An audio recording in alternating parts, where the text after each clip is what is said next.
नमस्कार साथियों, आपका हमारे YouTube चैनल जुगल टेक्निकल में हार्दिक स्वागत है। मैं जुगल राठौर। साथियों, इस वीडियो में हम बात करेंगे CCE SIQ के तहत आपको जो बच्चों का आधार रेखा मूल्यांकन यानी कि बेसलाइन करना होता है या पदस्थापन करना होता है तो कैसे करना होता है, कैसे आपको बेसलाइन पदस्थापन लेना है, कौन कौन सी कक्षाओं का आपको जो है बेसलाइन पदस्थापन करना है, समूह निर्धारण कैसे होगा, ग्रेडिंग कैसे होगी, जो बेसलाइन लेना है वो कब लेना है, कैसे लेना है, कौन लेगा, यानी कि पूरी जानकारी आधार रेखा मूल्यांकन पदस्थापन की मैं आपको इस वीडियो में देने वाला हूं। तो कंप्लीट पूरा वीडियो देखिए। और आप हमारे चैनल पे नए और अभी तक आपने हमारे चैनल को सब्सक्राइब नहीं किया तो चैनल को सब्सक्राइब करें, बेल आइकन प्रेस करके ऑल पर जरूर क्लिक करें, क्योंकि ऐसी ही लेटेस्ट जानकारी मैं आपको लगातार देता रहता हूँ। तो शुरू करते हैं। तो देखिए, जो सीसी के तहत आप आधार रेखा मूल्यांकन बेसलाइन करवाते हैं यानी कि पदस्थापन की प्रक्रिया करते हैं, इसको लेकर क्या है पूरी जानकारी। तो देखिए, आधार रेखा मूल्यांकन पदस्थापन की प्रक्रिया क्या है।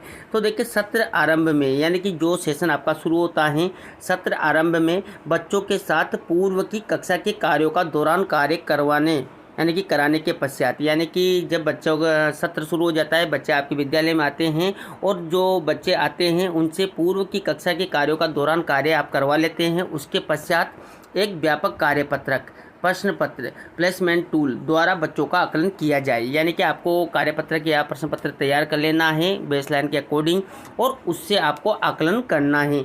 इसमें देखेंगे तो जो कार्य विवरण हैं, यानी कि देखिए तो पदस्थापन और आधार रेखा मूल्यांकन यानी कि बेसलाइन असेसमेंट दो प्रकार से होते हैं।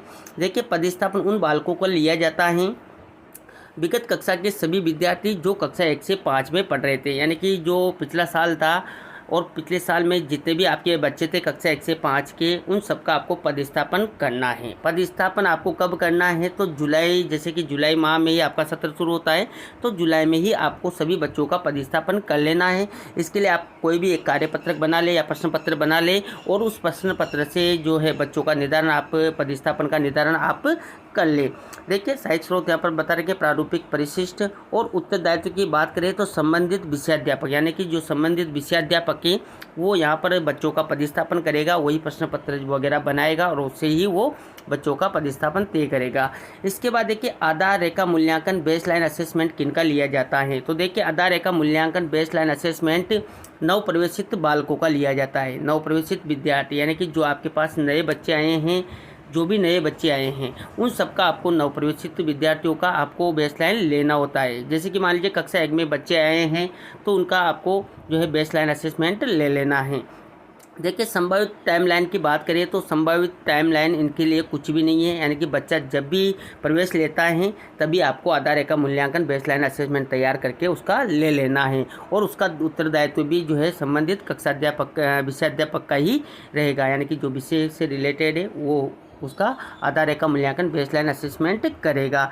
यहाँ पर नोट की बात करें तो देखिए, CBA व ORF हेतु बेसलाइन आकलन पदस्थापन कक्षा 3 से 8 के लिए किया जावे, यानी कि जो CBA यानी कि दक्षता आधारित आकलन है या ORF है यानी कि जो मौखिक पठन आकलन है वो आप कक्षा 3 से 8 के लिए करें, क्योंकि कक्षा 1-2 के बच्चे छोटे होते हैं उनका आप ORF नहीं करवा सकते, तो इस प्रकार यहाँ 3 से 8 के लिए आप करवा सकते हैं।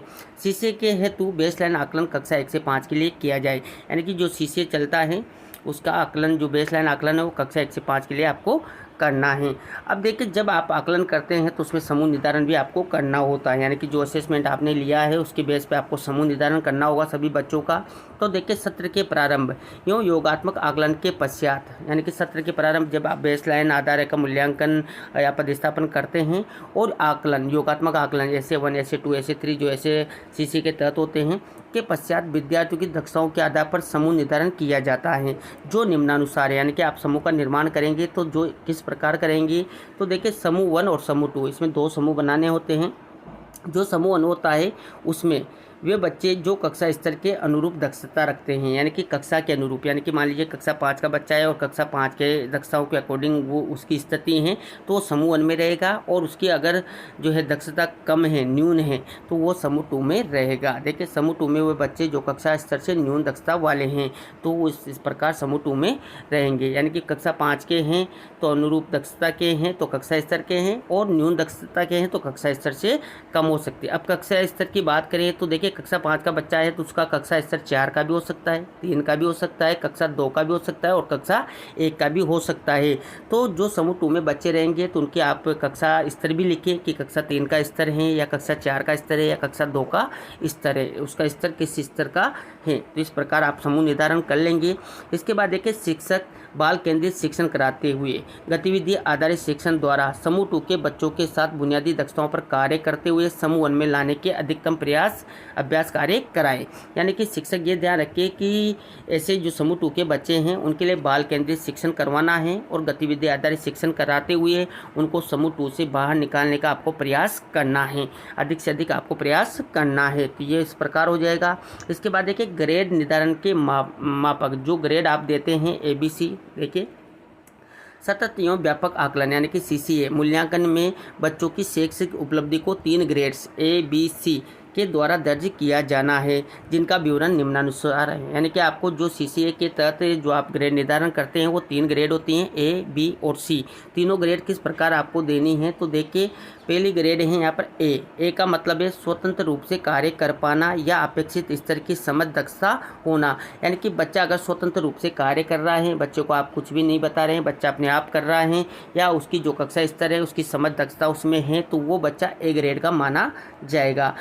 इसके बाद देखिए B ग्रेड की बात करें तो शिक्षक की सहायता से कार्य कर पाना या मध्यम स्तर की समझ दक्षता होना। यानी कि बच्चा अगर शिक्षक की सहायता से कार्य कर रहा है और उसमें जो उसका कक्षा स्तर है उससे वो मध्यम स्तर की समझ रखता है यानी कि उसे कम दक्षता रखता है तो वो बच्चा B ग्रेड में आएगा। यानी कि वो शिक्षक की सहायता से कार्य कर रहा है लेकिन शिक्षक की सहायता से कर रहा है। और देखिए C की बात करें तो शिक्षक की विशेष सहायता से काम कर पाना, यानी कि शिक्षक उसे विशेष सहायता प्रदान कर रहे हैं, यानी कि जैसे कि उससे जो करवा रहे हैं या कोई भी चीज़ जानकारी है जो उसको देकर बता रहे हैं तो विशेष सहायता की आवश्यकता पड़ रही है या आरंभिक स्तर की समझ दक्षता होना, ऐसे बच्चों को आप C ग्रेड में रखेंगे। तो इस प्रकार जो 3 ग्रेड हैं ABC, ये तीनों ग्रेड दी जाती हैं बच्चों को, उनके स्तर के अकॉर्डिंग दी जाती हैं। तो इस प्रकार आपको ये कर लेना है। तो आपको यहाँ पर यही ध्यान रखना है कि बेसलाइन और आधार रेखा मूल्यांकन तो नव प्रवेशित विद्यार्थियों का लेना है। नव प्रवेशित विद्यार्थी में जैसे कि मान लीजिए कोई बच्चा कक्षा 5 में आया है और वो बाहर से आया है तो उसका भी आप आधार रेखा मूल्यांकन बेसलाइन ले सकते हैं, क्योंकि वो बच्चा बाहर से आया है उसका आप सीधा पदस्थापन नहीं कर सकते। और देखिए पदस्थापन की बात करें तो कक्षा 1 से 5 के विगत वर्ष के जितने भी बच्चे उनका ही आपको पदस्थापन करना है। तो इस प्रकार दोनों में आपको डिफरेंस समझ लें। और जो समूह निर्धारण है उसमें आपको 2 समूह बनाने, समूह 1 और समूह 2, और ग्रेड आपको ABC में से देनी है। ABC ग्रेड किस प्रकार देनी है तो ये यहाँ पर देख लें। और कोई भी टिप्पणी आप करते हैं तो सकारात्मक गुणात्मक टिप्पणी ही आपको करनी है, नकारात्मक टिप्पणी आपको नहीं करनी है। तो ये थी साथियों जो CCE के तहत कक्षा 1 से 5 के बच्चों का आपको आधार रेखा मूल्यांकन पदस्थापन करना होता है। इसको लेकर पूरी जानकारी क्या है मैंने आपको इस वीडियो में देने का प्रयास किया। साथियों आपको पोर्टफोलियो संधारण कैसे करना है उसका मैंने अलग से पूरा वीडियो बना रखा है। साथ ही आपको CCA की और या CB एग्जाम हो या FLN हो, इनकी अगर बारे में पूरी जानकारी चाहिए तो इसका भी मैंने डिटेल वीडियो बना रखा है। वीडियो के डिस्क्रिप्शन में आपको लिंक मिल जाएगा जहाँ जाकर आप पूरी जानकारी कर सकते हैं। तो ये थी साथियों आधार रेखा मूल्यांकन पदस्थापन को लेकर पूरी जानकारी। आपको हमारी जानकारी कैसी लगी? जानकारी अच्छी लगी तो लाइक करें, शेयर करें, और अभी तक आपने हमारे चैनल को सब्सक्राइब नहीं किया तो चैनल को सब्सक्राइब करें, बेल आइकन प्रेस करके ऑल पर जरूर क्लिक करें, क्योंकि ऐसी ही लेटेस्ट जानकारी मैं आपको लगातार देता रहता हूं। धन्यवाद साथियों, फिर मिलते हैं नई वीडियो में नई जानकारी के साथ। तब तक के लिए जय हिंद।